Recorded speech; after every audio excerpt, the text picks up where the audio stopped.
my experience is actually based on observations of college restructuring that has occurred at San Francisco State over the last year. So it wasn't from 2004 to 2007. It's actually over a period of 1 year. And it got me to thinking a lot because I'm out of the Department of Management. I was the past division chair of the Academy of Management, Organization Development and Change Division, so I do know something about organizational change. And it got me to thinking a lot about what's going on in higher education when it comes to college restructuring. So that's kind of the impetus behind the presentation today. It's a bit of a polemic too. I'm really here more to just stimulate thinking.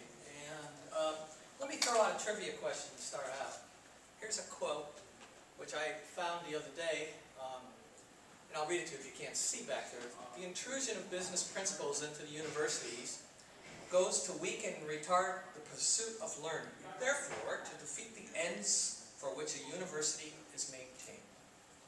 This result follows primarily from the substitution of impersonal mechanical relations standards and tests in the place of personal conference, guidance, and association between teachers and students, as also from the imposition from a mechanically standardized routine upon members of staff. Anybody know who wrote that quote? Or the year they were written? I don't think he wrote it, but it sounds something like something that Clark Kerr or in that neighborhood. That would be a 64-ish, 65, okay. Right? UC Berkeley Chancellor, or UC? No, it was Thorsten Veblen, 1918.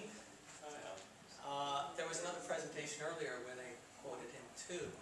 So it looks like we've been dealing with this trend for a while, and that's interesting. So, and I think one way of characterizing this is the ideology of managerialism. Is Gary Rhodes, a great book on academic capitalism, goes into detail with that. And you know, I'm trying to approach this as what is the narrative that's being told here under the ideology of managerialism. And it seems like what it's trying to do is to legitimize the corporate model, we'll put that in quotations, legitimize the corporate model that promises to deliver expedient solutions to the urgent budgetary crisis. However,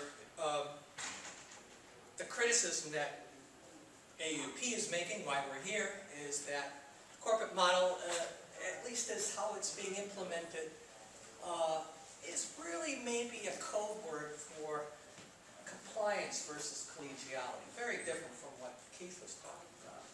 Or expediency versus consultation.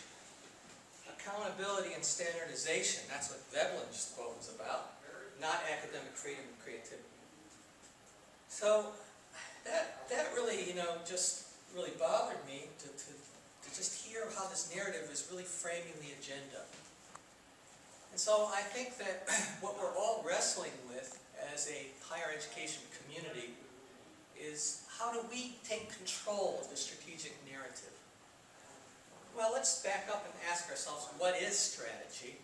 And in very simple terms, it's a systematic approach to achieve our long-term goals. I mean, that's basically what it is. And why we need one is because if we lack a coherent strategy, then we're going to be constantly in the defensive posture, which we're always fighting against. We're behind the curve. We're always, you know, operating within their frame. So we're either fighting it or we're putting our heads in the sand, pretending like, oh, it's not that bad.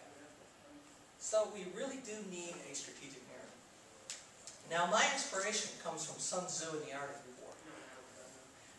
He's helped me immensely for campus warfare that I've been involved in. And you may have gone to my other talk on that one. But he puts, he has this thing called the strategy of positioning. It's beautiful. It is really a beautiful idea. And it goes like this. He says we have to define a position that others cannot attack and that they will actually want to join us. So that is a beautiful reframing. And we can advance that position over time using the opportunities that the opponent creates. So I think if we can somehow internalize these principles of Sun Tzu, that may help us to reframe this strategic narrative. So let's look at what happens when you try to take on the opponents directly, when you try to fight.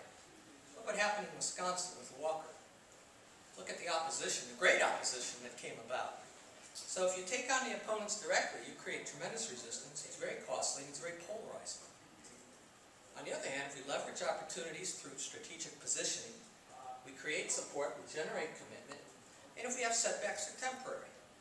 So we need to be a little more sophisticated in terms of how we go about this process. And one of the key principles of Sun Tzu is you have to be absolutely clear what your moral philosophy is, because that's how you will unite all constituencies that come around to your side of the fence.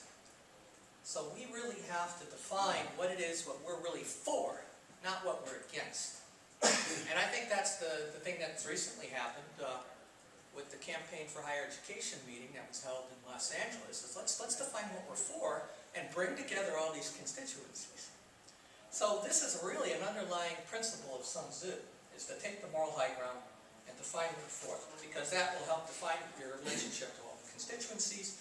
It'll help provide focus of all your strategic initiatives. So, if we go back to look at what were universities supposed to be for, and what have they been for up until recently, this is from Robert Birnbaum's beautiful book called Management Fads in Higher Education, a great book. He said, adherence to their central traditions has made universities among the oldest and most successful institutions in Western civilization. And he says, economic enterprises may require constant change to survive, but institutions survive and prosper because of their consistent, mission-driven values that have been internalized by their participants, and I underline this one, because I think this is one of our issues, and confirmed as important by the culture in which they function. Constancy is more important than change because it is this very continuity of practice that leads to reliable mission-based performance. So we hear a lot of hoopla about change and revolution, and transformation, but we forget that stability is the other side of that polarity. And one of the great things about the institution of higher education is the long-standing internalization of these values that we have that have allowed us to survive longer than any Fortune 100 company has ever been around. So, I mean, look at the Fortune 100 company list. There's only like maybe 10 on that list that were back in existence in 1920, if that. Now let's look at